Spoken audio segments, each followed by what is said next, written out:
Mary had a little lamb. The false.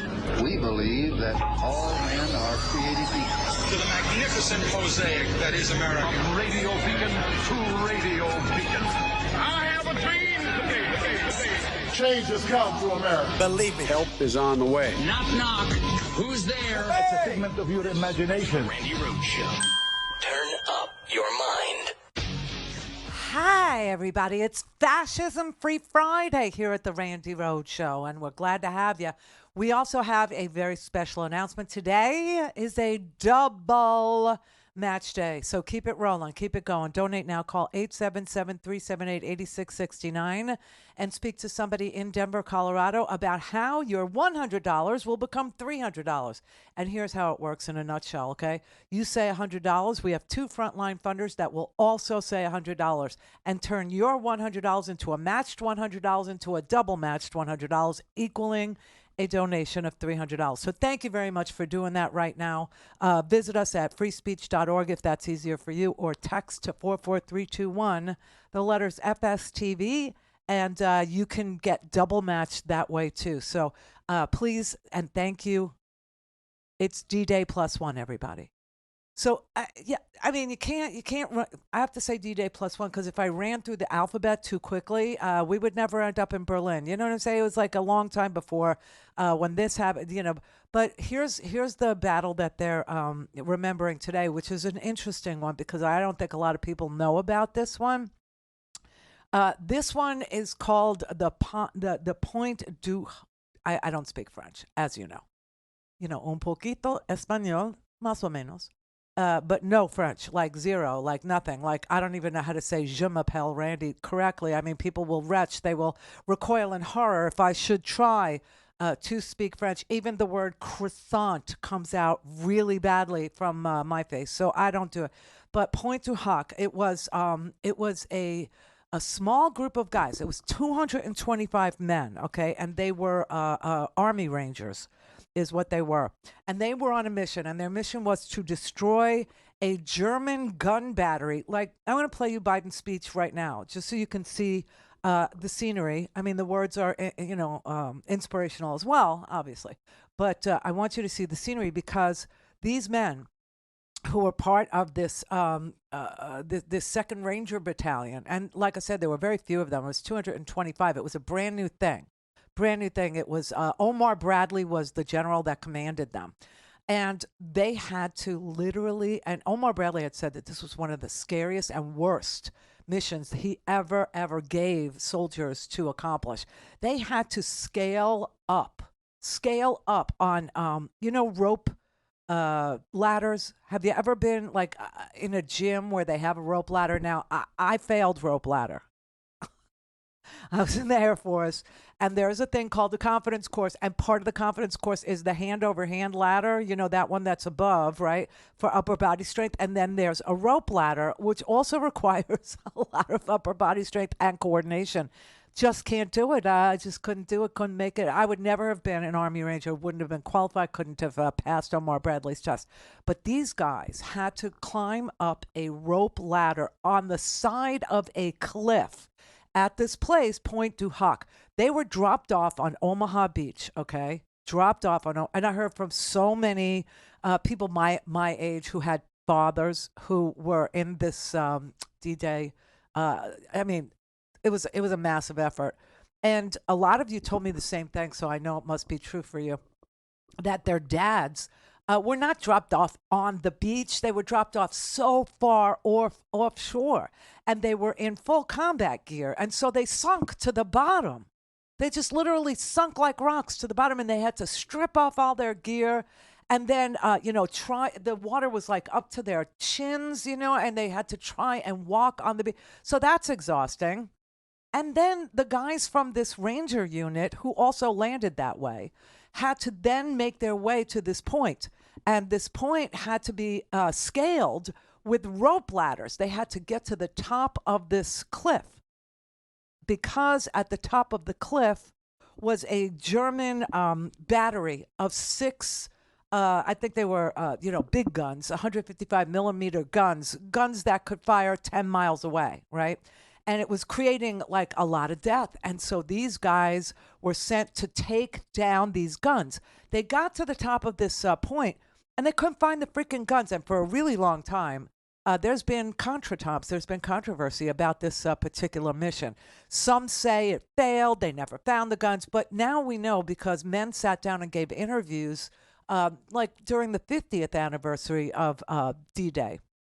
And they said, oh, no, we found the guns. They weren't where we thought they'd be, but we found them and we destroyed them. And there was like a party up at the top of the hill when we found them. But very few of the guys that were tasked to do this actually survived it. It was just one of the most hellish days in the history of warfighting that was ever documented by people testifying to what they did that day. So I call it D-Day +1 because, well, it happened yesterday, but D-Day +1 because Biden went there today to pay tribute to the 225 Rangers who were tasked with getting to the top of this point in Normandy. We talk about democracy, American democracy. We often talk about the ideals of life, liberty, pursuit of happiness. What we don't talk about is how hard it is. How many ways we're asked to walk away, how many instincts are to walk away. The most natural instinct is to walk away, to be selfish, to force our will upon others, to seize power, never give up. American democracy asks the hardest of things, to believe that we're part of something bigger than ourselves. So democracy begins with each of us. It begins when one person decides there's something more important than themselves. When they decide the person they're serving alongside of is someone to look after. Yeah. When they decide the mission matters more than their life. When they decide that their country matters more than they do. So you can see there that he's standing at Ocean's Edge, right, in Normandy, northern France.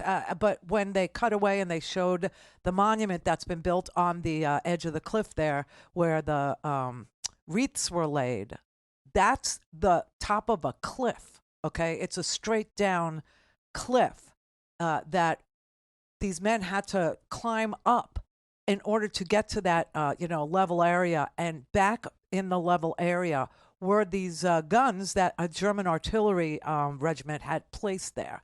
And they were firing at the guys on the beach, and that is why they had to go up there and find those guns. And they did. They did find it. It's just an amazing, it's one of those amazing stories.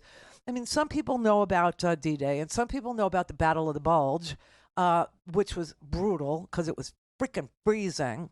And I think, one of the things that happened during the battle, it was the final German effort, right? It was the final Hitler move, Battle of the Bulge was. And the only reason why he didn't prevail, I think, is because his supply lines failed, meaning they couldn't get oil, they couldn't get gas to his troops fast enough in the middle of this freaking blizzard.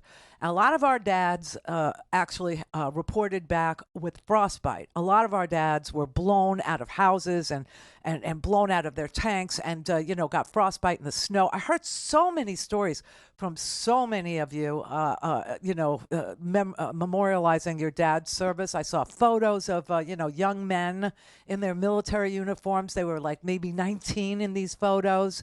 And a lot of our dads, most of our dads are gone now because, they would be in their late 90s, So I just wanted to say thank you so much for sharing everything that you shared with me last night about your family and your memories of what your dad, or maybe it was your granddad, did, because it's really pretty stunning. Now, on the other side of the break, what I want to do is I want to play you just very short clips of some of the men who were part of the battalion, the Rangers battalion that scaled this cliff. You'll hear their story. It's so harrowing. And I want everybody to understand when they hear that these were guys who never dreamed that they would end up on a rope on the side of a cliff. Some of them were from Jersey. One guy was from Altoona, Pennsylvania. These were ordinary guys, never imagining that they could and would be doing this, but that they could and did. A things Randy at randyrhodes.com. Go for launch. Speaking truth to power, The Randi Rhodes Show.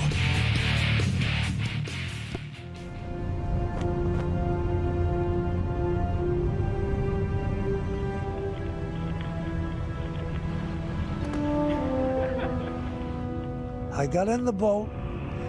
When we pulled away, the water was rough and it was cold. And as we came in closer and closer to the shore, that's when we start seeing these 88s, or what the hell they were, flying over the top of us. You could see them, you know. Well, by that time, I had thrown up through my vomit bag. They gave us a bag, you know.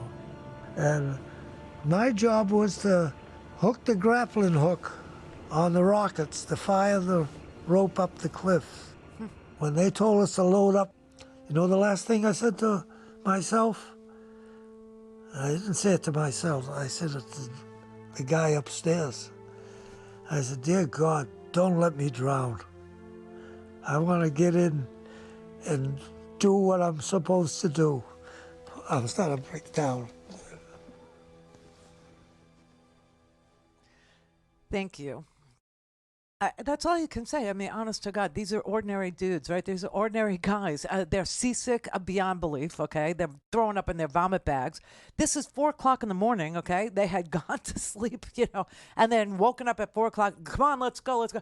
Grappling hooks, throwing them up to the side of a rocky cliff so that they had something to anchor the rope ladder to, and then climb up a cliff. Holy crap. You want to see what? I'm going to try and find one that has... the cliff. I'm going to guess this one does. I hope it does. The first thing about the beach that you notice is there are dead men all over it. And the few that are still quivering are bleeding badly. There are a whole pile, and I actually literally mean a pile of terrified men leaning up against the seawall, one on top of another, not beside each other, but on top of one another, trying to get into the cover there. You see puffs of dust as machine gun bullets and rifle bullets are hitting in your area. You hear the smack of bullets as they hit into the breakwaters, and you can hear them go whang off and as they ricochet, but you can also hear that thump as they hit a rock and scatter fragments of rocks all over the place. You would hear the artillery exploding behind you as they hit the boats on the waterline, the shoreline, and the rifle fire and the machine gun fire was just incessant as it cracked over your heads, as it hit into the breakwaters, as it chewed up the turf, as it banged into the road next to us. And it was one horrible noise after another with a lot of little nasty noises in between. And of course, when the artillery would hit near you, the whole ground would shake. You'd have dust and fragments and things like that come and litter around you. No, it was a scene from hell.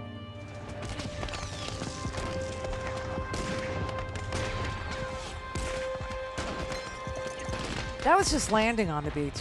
That was just getting there. I just can't even believe that was just getting there. Okay, I love the way that they superimposed the young face over the current face.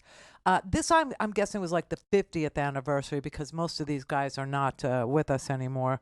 The ladder though is not in that one, which is the ladder is what I really want to show you because there's no way that you know.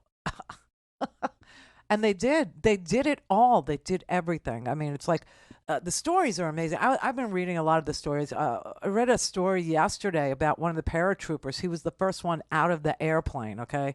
And so he was waiting with his static line. I've done that kind of a jump, you know, but he knew that this jump was not like the one that, you know, you train with. This was a real one. And he was the first one at the door. He was supposed to be the first out. He got blown back into his aircraft. He got blown back into the cargo plane because the plane that was flying beside them, an Allied plane, you know, a United States plane, was hit and blew up and blew him back into his plane. And they still went out the door. And they still got to this beach. And this was just getting there, let alone doing the thing they were there to do. As our ramp went down, I'm the first one off the landing craft. And as I did, I was shot through the side, above my hip, through the muscle on the right side. Fortunately for me, my side was sore and hurt from the shot, but it didn't hit anything important. He's wounded. Bob, my radio man, was next to me on his rope, and we're struggling and about to make the top when Bob says to me, Len, can you help me? And I said, what's wrong? He said, I don't have an ounce of strength left. I can't make it. And it was only about a foot or two to the top of the cliff.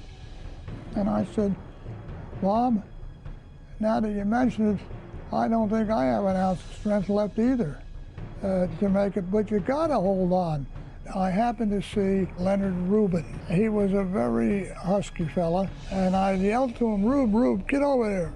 And I said, Bob can't make it to the top. He's out of strength. Can you help him? With that, Rube throws down his weapon, reaches over, grabs Bob, and he is so powerful, my man. He jerked Bob up over the cliff, slung him over. Bob's going through the air. In the meantime, I've gained enough strength to get up, and I'm standing up there with my submachine gun, protecting Bob and Rube. And the Germans and Rangers are being shot all around us. As we rushed them, we got to the gun positions that we were assigned, and there were no guns. What was there was these phony poles making it look from the air as if the guns were in those positions. I told my platoon sergeant, Jack Hume, you come with me. And I said, you're not going to go find those guns. They got to be here.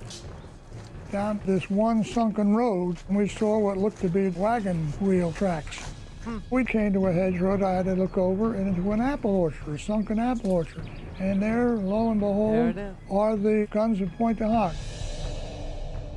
The guns at Pointe du Hoc. It's really pretty amazing. This guy, his name's Leonard Lomel. He's from Toms River, New Jersey. Now, you tell me that Jersey guys are awesome. I married one and I live with another one. I like a Jersey guy. It's my lane. It's kind of, my tribe recognizes their tribe. But anyway, he's telling the story of himself and a guy named Jack Kuhn from Altoona, Pennsylvania. And Jack gets up there and they're like, the sonar made it look like the weapons were in a certain position, but the Germans were, trying to fake out the radar. And they did. The weapons were hidden. And they wouldn't give up until they saw the wagon wheel tracks, and they went and they were able to find these 155 millimeter guns that was shooting at the guys on the beach. And they were, extraordinary heroes because they were able to do that. It's amazing. It's just wow. Tired of his lies, his lawsuits, his trouble. Tired of defending a man who doesn't deserve your support. You know he won't change. You know he's the architect of all his problems. But he thinks you're gullible, that you can't figure him out. If you keep supporting him, you're proving him right.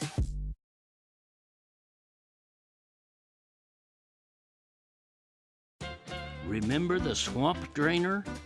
In 2016, presidential candidate Donald Trump promised to end the grubby money corruption of American politics. The special interest lobbyist donors, he rightly and righteously noted, make large contributions to politicians, and they have total control of those politicians. Asserting that he knows the political rot better than anyone, he said he would fix that system because that system is wrong. 8 years later, here comes the Donald again, but the swamp is bigger and suckier than ever. And instead of bold talk about draining it, Trump is auctioning off the swamp, flagrantly offering direct presidential benefits to big oil, Wall Street hucksters, high-tech tycoons, and all other moneyed interests that, quote, make large contributions to him. How large? The Washington Post reports that one businessman asked to have lunch with Trump, promising $1 million. Don't give up. Don't give up. What's true? Call in, connect. To speak to Randy, call 561-270-3844. 561-270-3844. All right, everybody. It is a double match day here at Free Speech TV during the summer Free Speech TV pledge drive. What does that mean? That means that if you gave $1, it would become $3. Why would that be? Because it's a double match. So two people would put $1 for your dollar, making your dollar $3. It goes on and on like that. So 100 turns into 300, 300 becomes 900, and exponentially those donations get really, really huge and meaningful, which is what we need. And that we just can't even say how grateful we are for the frontline funders who do this to match your donations, and then the double match day, which is a fairly new thing in our repertoire. It's because we have such amazing frontline funders who will do this. So please do take advantage of a double match day today by making your pledge at 877-378-8669. That is the old-fashioned way to dial up somebody really lovely in Denver, Colorado. Everyone that works at Free Speech TV is known to me, and they are all super, super great people. And be very kind to them because they are kind to you. They appreciate you more than I could tell you. And freespeech.org is our website. Well, it's their website, and it will get you where you want to go. You can text to 44321 the letters FSTV, and you'll get a secure link that you can make your donation that way. And yes, it will be double matched on the text message link too. So don't fret. Any way you want to do it, it's fine with us. All right, you want to see a really nice moment? The idea that all wars are good ones, I don't even know how to phrase that. The best war is the one you don't fight, right? The best war is the one that's prevented. The best war is the one that diplomats and peace treaties and compromise prevent. Those are the best wars. And then there are just wars, I guess is the way to say that. And this was one of those. Why?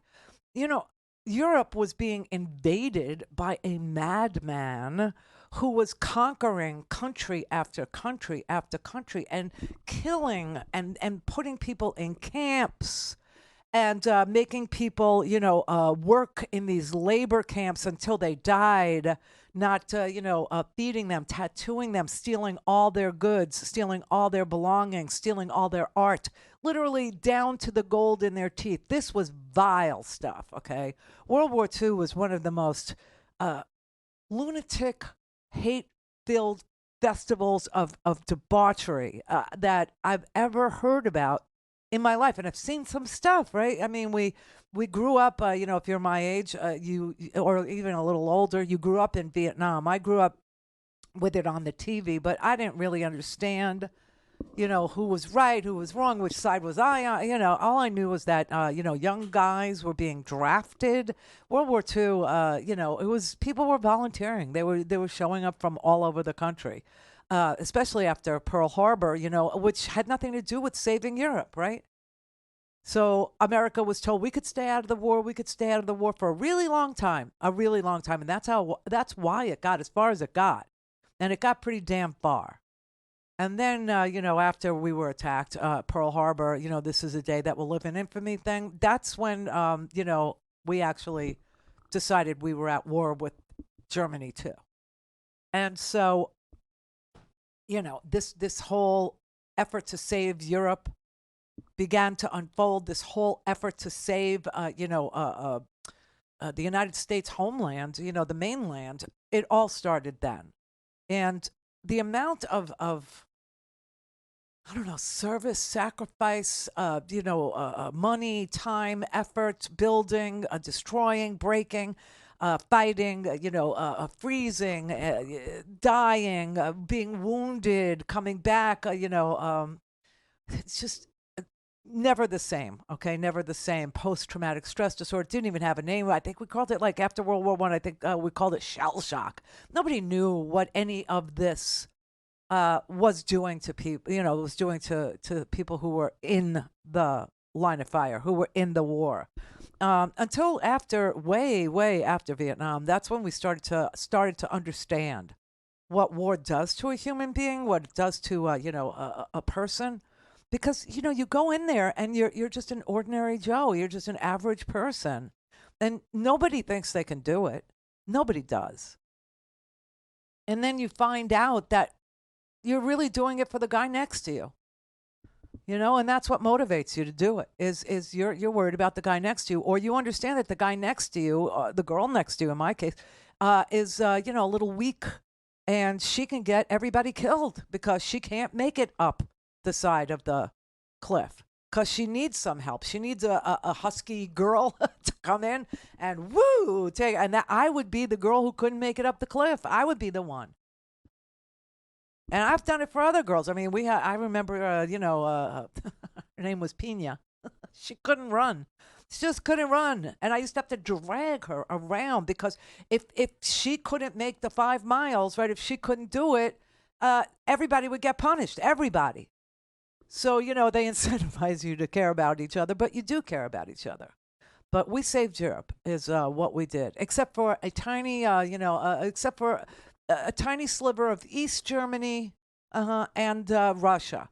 Russia, who fought with us, believe it or not, they had a different end game. They had a different ideal about what to do with their winnings, right? And so they took East Germany and they built a freaking, iron curtain, basically. They built a wall. And Russia and East Germany were totally communist. You had a secret police that were ratting out neighbors. I mean, it was a hellscape for people after World War II in certain parts of this globe. So, getting stuff back, I guess, is the thing I'm talking about. Getting stuff back once you lose it. Getting, democracies back, getting freedom back, getting freedom of movement back, getting freedom of, being able to talk to your family about politics back. It's a tough road. It's really hard to get it back. It takes a lot of sacrifice to get things back. And that's why so many of us are so committed to not going there. Now, we seem to be one of the few countries that haven't gone there. We seem to be one of the few countries that has been, maintaining some sort of semblance of a democracy, trying to make it a better system, trying to make it a broader system, trying to make it a system that people can access who don't have access to it now because they're living in the shadows or because, they live in a very remote neighborhoods, let's say, or very poor neighborhoods, let's say, or very poor rural areas. And, you have a president now who understands that and is trying to build stuff there, trying to invest there, trying to clean up lead pipes there, trying to do the right thing when no one is looking there. And then you got the other guy who's like, elect me and I'll get even with all the people you hate. I blame the same people you blame for your lot in life, even though my lot in life is totally privileged. But I will get even with the people you hate. I will do that. I will round them up. I will put them in camps. I will prosecute them. This is the Randi Rhodes Show. To speak with Randi, dial 561-270-3844. That's 561-270-3844.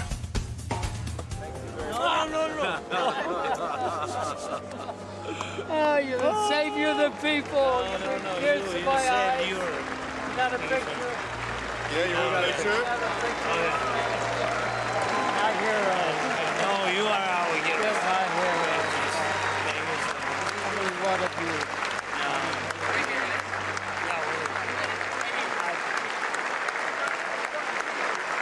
I pray for you. That is a really nice moment. And, this is history repeating itself. It truly is. So there's Zelensky meeting a World War II D-Day veteran. who's over 95 years old, and saying, the D-Day veteran says to Zelensky, "You're the savior of humanity," and he said, "No, you saved Europe." And guys like that did save Europe, and Europe needs saving again because Vladimir Putin is doing what he did to East Germany. Now he's doing it to Ukraine. And there is no doubt in my mind, that Vladimir Putin, should he succeed in his efforts to annex parts of Ukraine, he will go for the rest of Ukraine, and he will move right on into Poland. He will keep on going. There is no way that we will not face the kind of thing that we're trying to sit here today, which is in our distant past. Didn't happen in my lifetime. Didn't happen in your lifetime, I doubt, because you'd be in your upper 90s, maybe 107 years old now. These guys are really, really up there, okay? None of them believe they would live this long. I've been listening to so many of their interviews, and they're just like, I can't believe I lived this long. Like they think that they lived too long almost, you know what I'm saying? So I doubt anybody had this happen in their lifetime who's listening now. But the reason why we have to remember what our parents had to go through in order to deliver to us the kind of spoiled, rotten, brats that we were allowed to be, the lifestyle that was delivered to us, is because they did this so we wouldn't have to. And we didn't have to. We really didn't. Some guys, were drafted, which was a huge, disgusting stain. But see, that was also a Jim Crow effort. I don't know how many people realize this. And I want to talk about Byron Donalds trying to say, African Americans were a little nostalgic for Jim Crow because the black family was together during Jim Crow. What the F, man? And Byron Donalds is saying stuff like this because he's auditioning to be the vice president. He wants to be Donald Trump's VP. Donald Trump's also on TikTok. Okay, and on TikTok, he found some woman to do some dirty, dirty work for him. There's a woman, her last name I think is Mitchell. She knows a guy who was a Black Panther back in the day. The guy who was a Black Panther back in the day has dementia. I won't say Alzheimer's, but it's some sort of dementia. And he doesn't really know exactly what he's saying. And thank God he has a loving family around him, this ex-Black Panther does. And his grandson saw this, bit on TikTok and said, oh no, you're not going to make my grandfather, who was a Leninist, Marxist Black Panther a la Bobby Seale and, what's his name? I just blanked out on his name, but you know who I'm talking about. And I'm not going to make this my grandfather a Trump supporter. He is not a MAGA guy, okay? And so they're after the black vote. They are. They want it. They need it. They have to have it. And the idea that they're selling that Donald Trump is somehow better for black people. Let me tell you why African Americans went from being Republicans after the Civil War and became Democrats during FDR.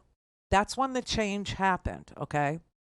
And then they were, because both parties gave up on African Americans. Truly, African Americans had the right to vote after after the Civil War. Okay? It was Huey Newton, right? Yes, Huey P. Newton. And, they did really well for a little while, but by 1900, we had Rutherford B. Hayes was a very bad president for African Americans, and Woodrow Wilson, equally horrible. They lost their right to vote. And what's crazy is they had, I think, 21 members of the House. They had 2 black senators. One was an ex-slave. Black people were given, the 13th Amendment, the 14th Amendment, and they were doing great. They were doing great. By 1900, they lost their right to vote. 1900. That was Democrats and Republicans giving up. Democrats and Republicans saying we don't want to do anything for African Americans. We're not going to advocate for them. We're not going to protect them. Ulysses S. Grant gave the African American protection so that they could go vote, so that they could run for office. And that all ended by 1900, all of it. It didn't even begin to look like there was any party that was going to be for African Americans until FDR came down the pike. And FDR started to make inroads with civil rights again. FDR did a New Deal, and the New Deal helped a lot of very poor Americans, a lot of very, very poor Americans after the Great Depression. And almost, well, I won't say all, but a lot of, black Americans and a lot of white Americans were very poor. And so FDR did something that lifted all boats. And that was the first clue that African Americans had that yet again there was going to be some sort of an effort to restore their rights, some sort of an effort to make them whole, some sort of an effort to help make them, access their ballot, to access their freedom, to access their voice, right? And so almost every African American in this country ended up voting for FDR. And that's how the Republican Party lost the black vote. Now, in modern history, okay, you go past FDR, because the Republicans, the Southern Democrats became Republicans, okay, because Northern Democrats were fighting for civil rights as far back as FDR in the 50s. They were, literally serious about fighting for civil rights. We did a little something here, a little something there. This went on for year after year after year after year. Finally, okay, it got to the Republican Party that this might work. This was going to happen. There was going to be civil rights. So, when the civil rights bills came up, okay, the 1964 Civil Rights Act was introduced by a guy from Brooklyn. He was a representative from Brooklyn. His name was Seller, and he was from my neck of the woods. He introduced it in the House. It passed in the House. The Senate, not so much, because Southern Democrats were still Klansmen. Southern Democrats were still segregationists. Southern Democrats, because there was no Republican Party in the South. None. So Southern Democrats who were conservative were Democrats, but they were the Southern bloc. It's kind of like Mitt Romney's Republican Party versus MAGA. Do you know what I'm saying? These were not the same party anymore. It had a Northern bloc and a Southern bloc.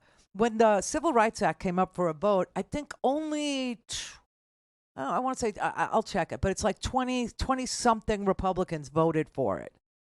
There were very few Republicans that voted for the Civil Rights Act. And yet they still try to take credit for the Civil Rights Act because they point to a Byrd, who was a Democrat, a Southern Bloc Democrat, conservative Democrat, who, was a Klansman who filibustered the Civil Rights Act.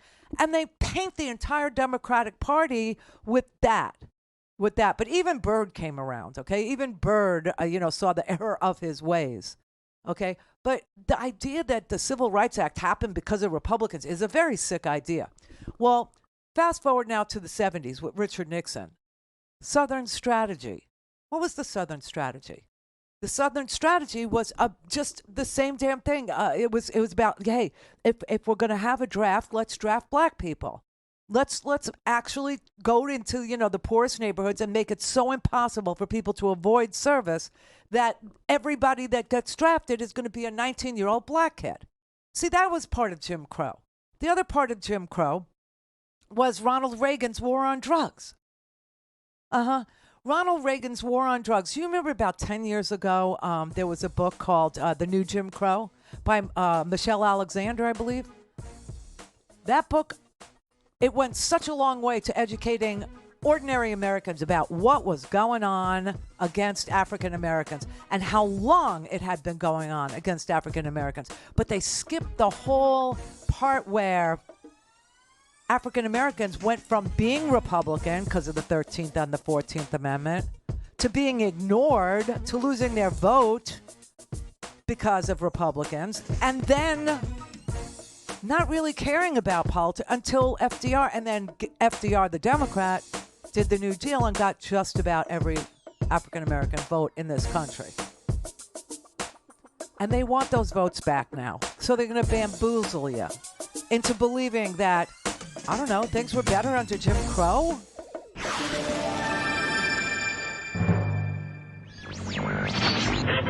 Mary had a little man. The fault. We believe that all men are created equal. To the magnificent mosaic that is America. From radio beacon to radio beacon. I have have a dream. Change has come to America. Believe it. Help is on the way. Knock, knock. Who's there? It's a figment of your imagination. Randi Rhodes Show. Turn up your mind. I want you to meet someone who knew Donald Trump, and he's going to tell you about Donald Trump in his own words. My name is David Hilliard, founding member of the Black Panther Party. I knew Trump when Trump was a college student in New York, and he supported the Black Panther Party. That's how I know Trump. What kind of person do you think Donald Trump is?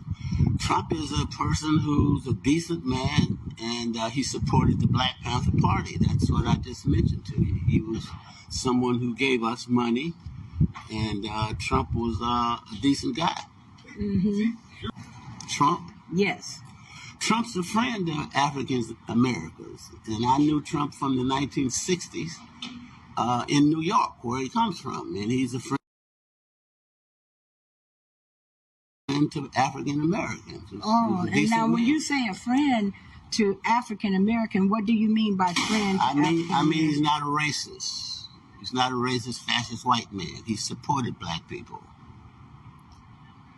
Owned every brownstone in a place called Harlem, New York. Oh, wow.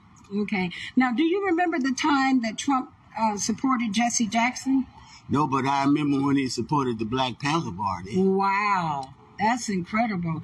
And how did he support the Black Panther Party? With his money. Okay, that's all garbage. That's a man who has some sort of dementia. He's got, a problem remembering things or putting people in proper, recalling them in their proper role in his life. And his grandson has, forced this woman named Carol Mitchell, who posted this. That's the woman in the video. Oh, and how is Donald Trump a friend of African Americans? First of all, Donald Trump did not. Where do you start with this? Whenever you talk about Donald Trump, the unpacking of the lies is going to take an entire radio video segment. It's going to take forever to debunk what takes a minute to play or a minute to say, because that's how chock full of lies it is. All right. First of all, we all know Donald Trump would not rent to black people. Donald Trump's father wouldn't rent to black people, and Donald Trump wouldn't rent to black people. So much so that the Department of Justice, that's the federal Department of Justice, twice had to bring federal lawsuits against the Trump organization back in the day when his father, Fred, was renting to people in Queens, New York, right? Donald Trump didn't own jack crap in Manhattan. Harlem is in Manhattan, for those of you who don't know. And he did not own any brownstones. It still doesn't own any brownstones in Harlem, New York City. So obviously this man's recall is somehow inaccurate, let's say, because he has, age-related dementia. So was he a member of the Black Panther Party at all? Apparently he was. He was chief of staff to Bobby Seale. Now, the Black Panthers were started in 1966 in Oakland, California. So if we're clear about everybody's age, Donald Trump would have been, 20 years old? How in the world could he didn't own jack when he was 20 years old? Okay, it's so sad, but this is how desperately the Trump campaign is trying to bamboozle to get the black vote. This is how desperate they are. It's like the Kanye West sort of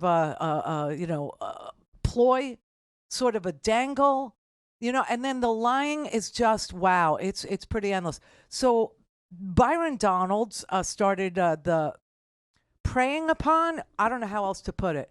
First of all, I want you to understand this about Byron Donalds. He's a representative from Florida. Florida was part of the Confederacy. And also, Byron Donalds is part of a interracial marriage. His wife is white. So when he longs for the days of Jim Crow, does he realize that just for living his life, where he lives his life, the way he lives his life, if we had Jim Crow, he'd be hanging from some sort of a banyan tree down here? Does he understand that when he says the crap he says? But you see, this is the thing. You have people who are auditioning to be lieutenants or people inside the Trump administration. Like if they're not going to be vice president, they want to be ambassador to whatever. Or if they're not going to be vice president, maybe they could be Secretary of Transportation or Secretary of Commerce. Now, they're not qualified to be any of these things. Byron Donalds isn't qualified to be a Congress member. And we know that because he opens up his trap and he says really stupid things like the black family did better under Jim Crow because the black family was together under Jim Crow, and the black family had fathers during Jim Crow who could protect their families during Jim Crow, which is crazy because black men had no rights to do anything. They were forced to watch their sons be lynched. They were forced to watch their daughters be raped. They were forced to, just cower in their own houses while these lunatic, fringy people burn crosses on their lawns. I don't know where he gets this romantic, notion of Jim Crow. It's very sick. It's very twisted. But the conclusion I came to is that black people around Donald Trump, Ben Carson comes to mind, the Godfather's Pizza dude, Herman Cain, who ended up dead from COVID, comes to mind. They will say whatever they think white people want to hear about black people to ingratiate themselves into this Republican Party. There's a name for that. I'm not going to use it, but I think some people, are thinking about it.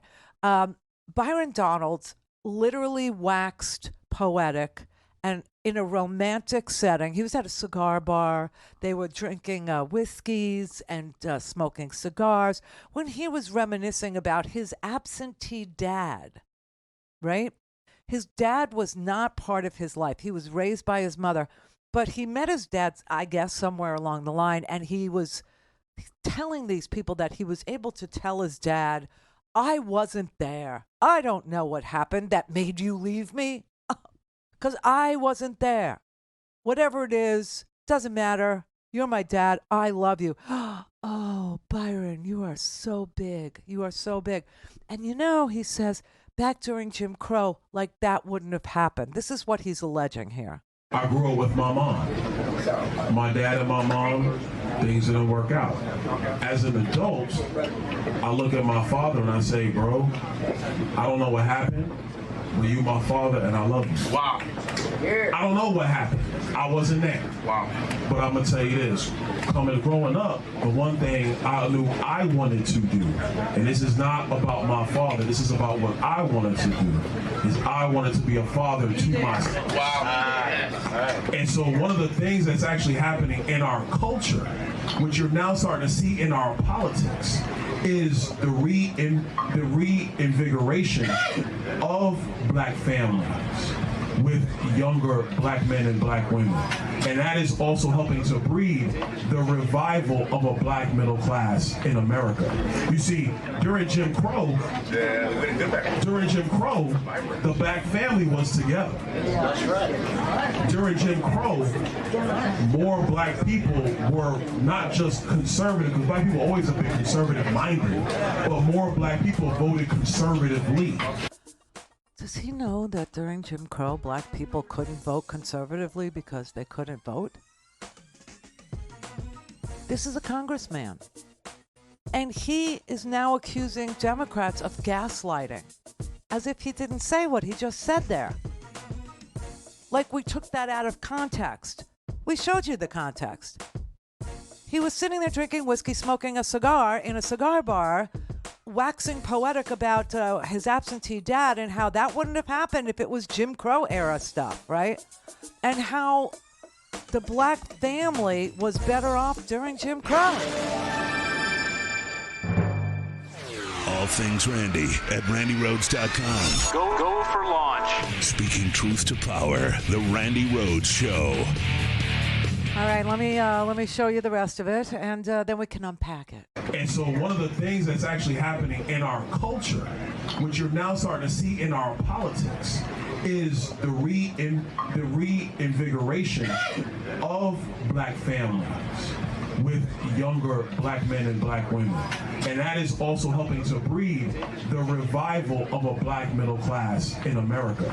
You see, during Jim Crow, the black family was together. That's right. During Jim Crow, more black people were not just conservative, because black people always have been conservative-minded, but more black people voted conservatively.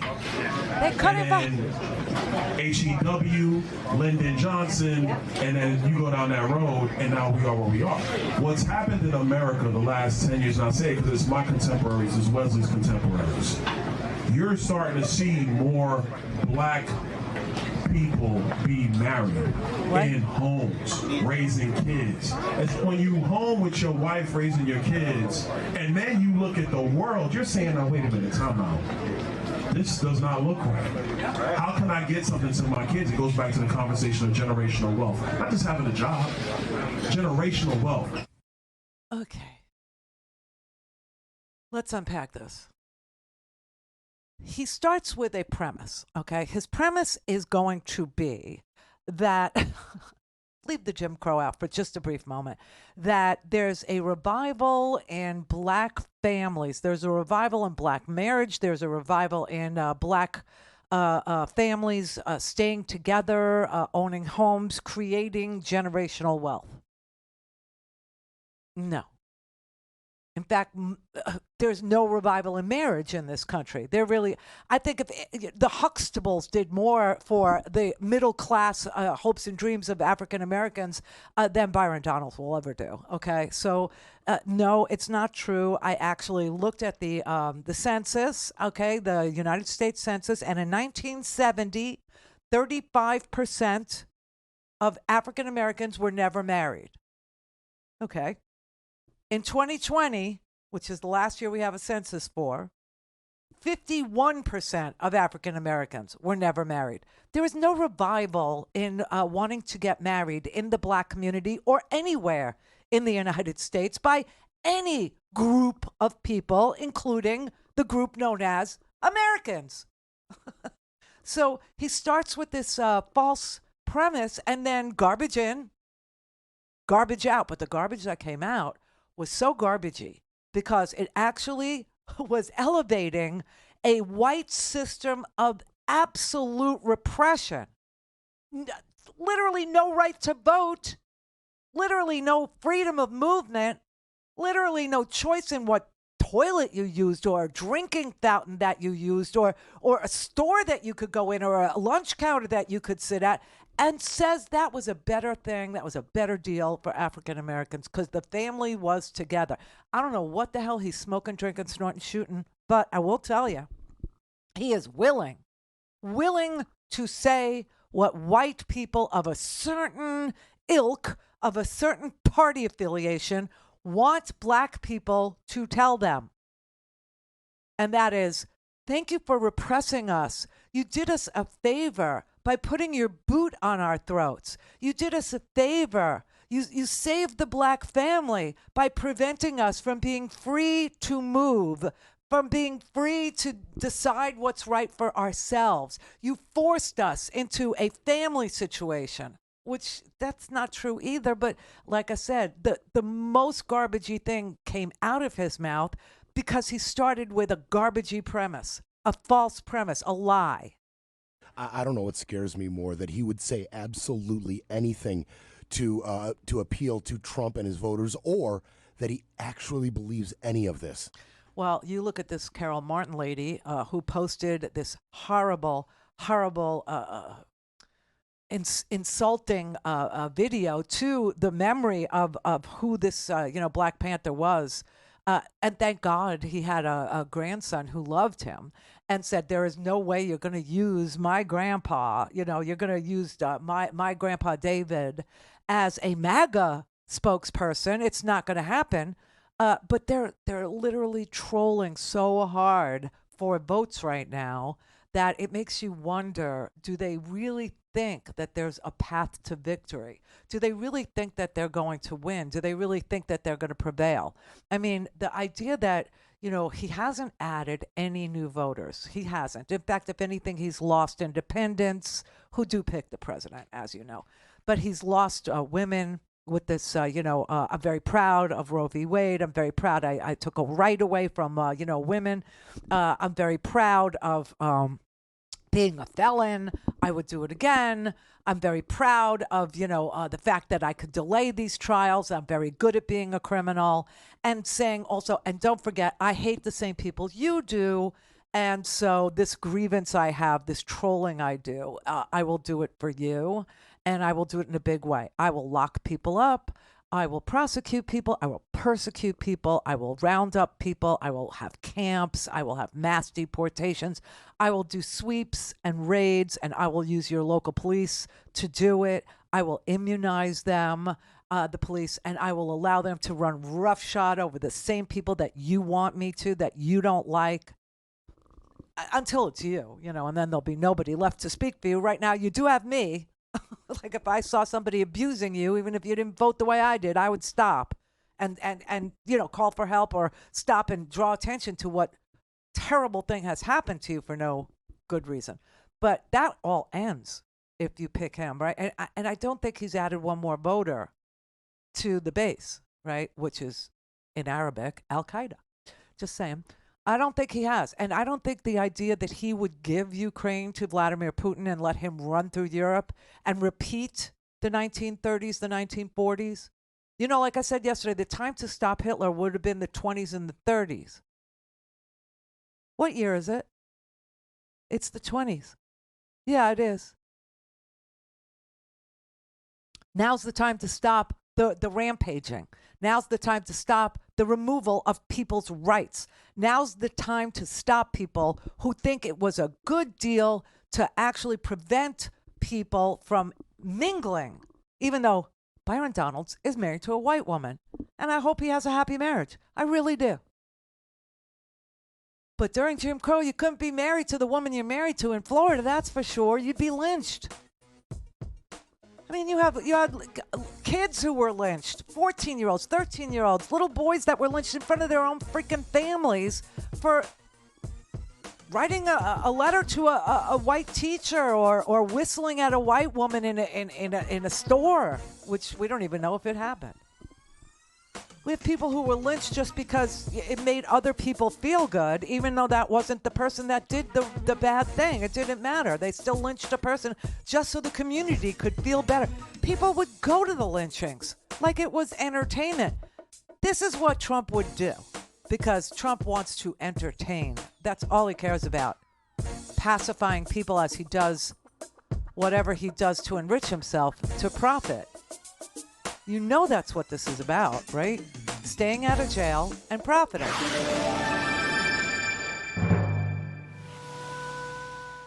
Call in, connect. To speak to Randy, call 561-270-3844. 561-270-3844. Okay, this is my last pitch to you for the week of June 7th. For the Free Speech TV Summer Pledge Drive, right? Okay, so today is a double match day, and you can see how that would exponentially increase your donation, right? So if you gave $100, it would be $300 to Free Speech TV. $1,000 becomes $3,000 to Free Speech TV. Now, $5, still it becomes $15. $10 becomes $30. So it matters when you give on a double match day. It really does. It matters to us. It matters a great deal to our fundraising total for the quarter. Now, we only do these things quarterly, and today is Friday. It's the last time I will ask. So thank you very much. Please do call 877-378-8669 or visit us at freespeech.org. Or go ahead and text to 44321 FSTV, and we will send you a secure link, and you can donate that way. And yes, it will be double matched, even if you use the link. So thank you so very much. Brother David. Sister, yeah. Being proactive as one tries to be, when we, the people, put President Biden back into office for 4 more years, on the basis of yesterday's show and now today's alone, Presidential Medal of Freedom, Randi Rhodes and her crew. Oh. The context that you have placed it in. Yesterday, I was fighting back tears with almost every caller. Yeah. And then today, watching again Zelensky hugging the World War II veteran and everything President Biden said in France. We had no choice at my house but to rewatch for the first time since it was released, Saving Private Ryan. And it was devastating all over again. Tonight, after the Jim Crow discussion, Ava DuVernay's 13th, we had to go over there and fight fascism in the last century. We have to go inside our country now and fight fascism in this century. And I still say there's more of us. Well, there are, but the sad part is that it is actually something that has to be done. The good thing is it hasn't happened yet. And so this is preventative, this pushback. It's not exactly a fight yet. It could actually be one if people, choose fascism. It's going to be bloody. It's going to be just what he said. He said it'd be a bloodbath. Okay. He said he's going to have retribution. He said he's going to, have camps. He said he's going to mass deport. He said all these things. Okay. They're now telling black people, you're better off under Jim Crow. You're better off letting white people figure out your freedom of movement. You're better off letting white people police you. You're better off letting white people, tell you where you could go to school. And they are doing that. Clarence Thomas is one of these too. Clarence Thomas has said that Brown versus Board was poorly decided, that we did too many things to desegregate America, that it was fine when, Dred Scott was decided. We shouldn't have done anything more after that. I mean, there is this movement in this country to do these things. Yes. Loving versus West Virginia and their sites, et cetera, et cetera, et cetera. I mean, come on now. Everybody's got to wake up and say, yes, it can happen here. The idea that our fathers did what they did and handed us this very privileged life and allowed us to believe that that was an anomaly, that it happened once, it will never happen again, it certainly can't happen here, and that we have privileged ourselves into believing that that's true is such a gift. Okay, it's a gift. Precisely. And one that an awful lot of people, before either you or me, literally died for. Yes. And it also matters who wins, right? Because look at what Stalin did. Stalin ended up, murdering 20 million of his own people. A significant percentage of the Russian population. Yeah. And starved Ukrainians, literally starved them.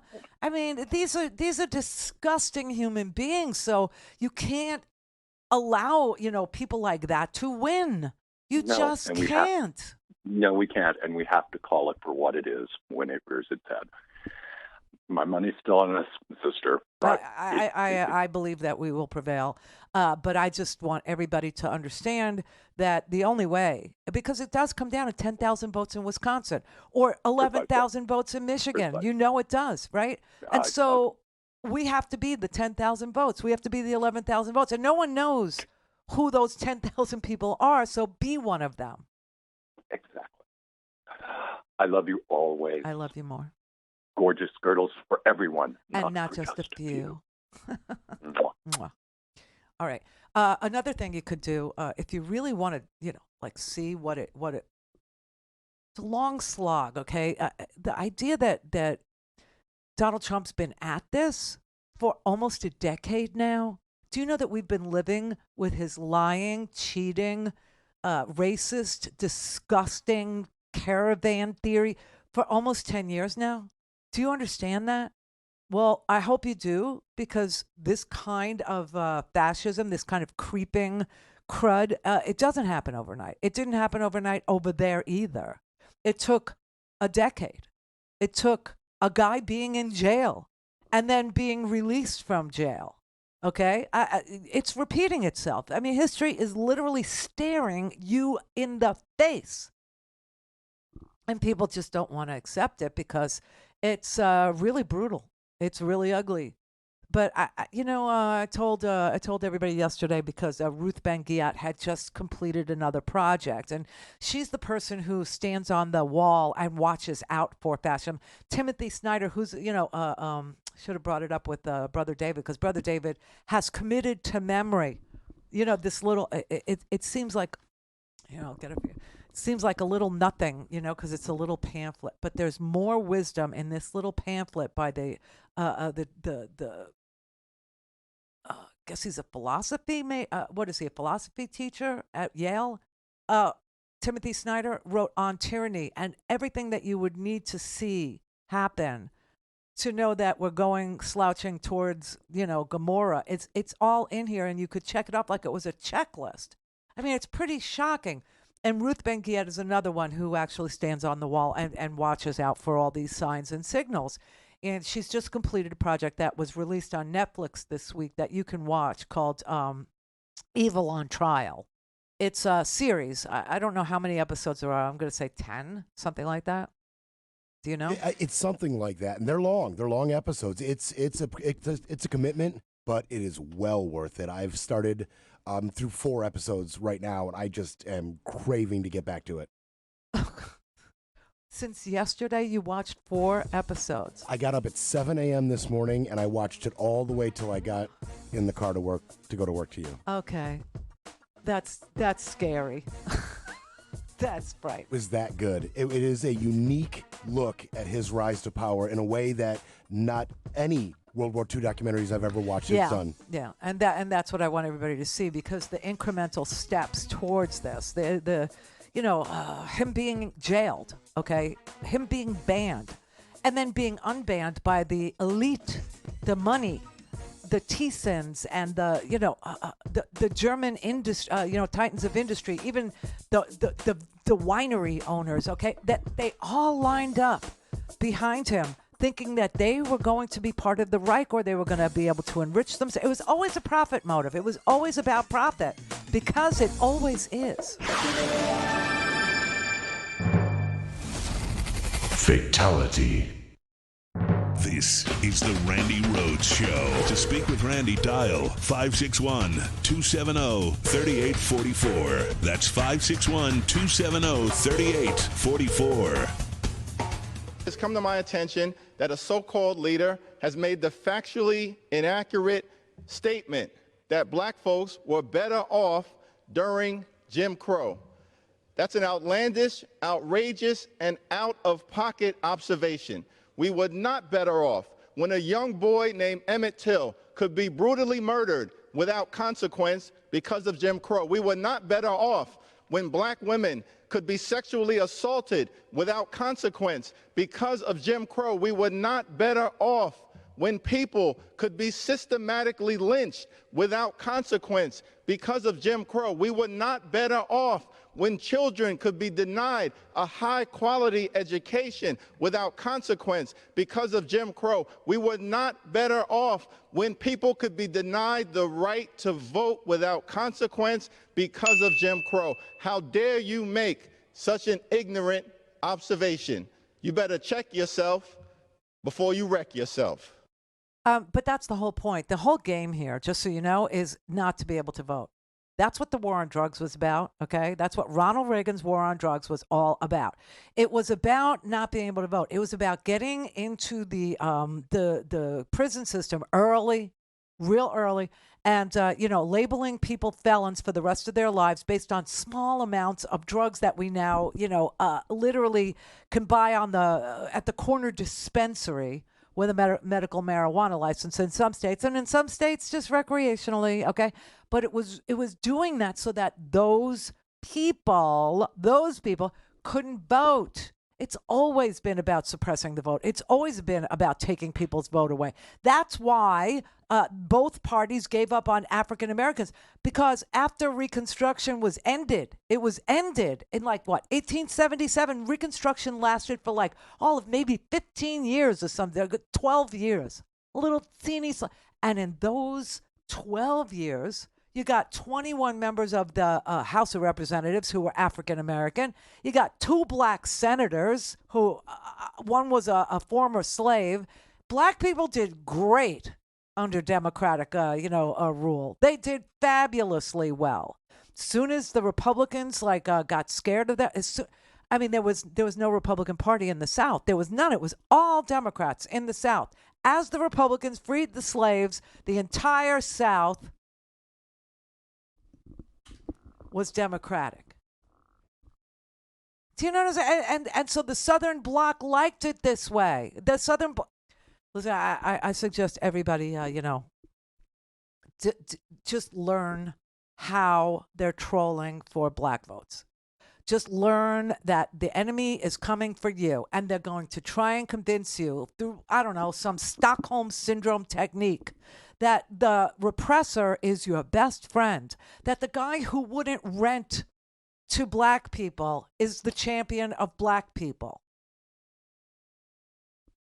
that the guy who still believes that the Central Park Five, even though they've been exonerated through DNA evidence, and they did not do what they went to prison for doing, and they've been exonerated, he still says they're guilty. The guy who says, there's my African American, is the champion of African Americans. The guy who sends Byron Donalds out to say exactly what white Southerners want black people to say against black people is the champion of black people. I mean, honestly, okay. I just want you to understand. Jahari in Michigan. Hey, my dear. Hi. How you doing? Good, you? I'm doing good. 9 minutes till bourbon. 9 minutes till beer, baby. Yeah. Okay. I got to set Suge Knight's sister's baby cousin straight because he is way wrong on this, and he knows it because he's not this dumb. I know he has to have had a grandmama, and if she's still alive, she needs to take a switch to his butt because this is seriously wrong. What the hell? Okay, here's what he got right, because these right-wing maggots always rap like 1% of the truth in 99% of a lie. Right. Here's the truth. Even during Jim Crow, the black family unit was strong. There was a love in the black family unit, whether it was even past slavery. Okay, the black family unit was strong. What he is misleading on is that they had no rights, they had no power, they had no economic viability. They were perpetually terrorized in the South by the Klan. They were robbed of any opportunity to create wealth. Generational wealth. Yes. So this dude knows this. I'm not going to call him dumb. I'm going to call him an evil bastard for lying. Oh, I don't think he's dumb. I think he's auditioning, and what he's been asked to do is a very nefarious, ugly thing. He has been asked to use his face, his melanin, okay, and go out there and say what every white Southern voter wants to hear a black person say, and that is that we were better off when you were controlling us. We were better off when you decided where we should go to school, and it wasn't with your kids. Everyone was better off when we were separate. That's what he's saying. Right. And believe it or not, there are a lot of black people that will hear this. And many of them will be, they'll go, what? And then they'll think about what he's saying, and they'll be like, okay, he's kind of right, but it's still Jim Crow. And we weren't doing that great. And they'll try and process but again, it. I just wanted to point out to you that the numbers, the statistics, the marriage rates that he's saying, marriage was, through the ceiling under Jim Crow. It's not true. Okay, none of it is true. No, it's not. Right, and so no. Right. It's not true. It is not true at all. I mean, there are even some people in my family history, where the father left. And my father left, okay, and I'm so white I'm pasty, okay. It has nothing to do with it. Like I said, if you're going to do that, if you're going to play this racial game with divorce, which is insane. Okay, then you have to understand, that divorce is a thing that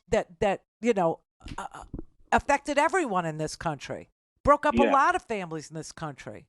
But the actual policies that destroyed black families were the policies of Republican presidents. It was Ronald Reagan. It was Richard Nixon. It was drafting young black men. It was the war on drugs. It was mass incarceration. That's where the men got plucked out of the family. And he's part of that party now, the party that has those policies that did those things on top of divorce, on top of that, which became, available to every. You know that they want to get rid of no-fault divorce. You know that, right? Yeah, I know that. So I don't know if his mother is still alive, but there's a good chance that his mother grew up in the Jim Crow South in Florida. And if she is still alive, she should take him to the site where Rosewood once stood. Yeah. They should take him to the Greenwood District, where Black Wall Street once stood. They should take him on a tour of all areas in Florida, Georgia, Mississippi, Alabama, everywhere. Historical markers. I got news for you of black history. This is Florida, okay? I have. You don't even have to. 1973 in Florida, in Belle Glade, which is a black farming community, has always been, is still. They had separate drinking fountains. 1973. He's freaking from here. He knows better. Yeah. He's auditioning. He's auditioning. And what his job was, the role he was sent to play in his audition for vice president was the role of a black man praising white oppression of black people, saying you were so much better off. Yeah. Well, Sad. we in the black delegation trade him for 500 pounds of ribs for the cookout he is permanently disinvited from, and celebrating the burning of his and Candace Owens' black car because they out, as far as I'm concerned. I don't understand. I mean, I get that it's for profit. Candace did, probably, $1 million, $2 million a year doing this stuff, but honestly, like I said, the Huxtables did more for the black middle class than these guys ever will. That's just a sad fact of life.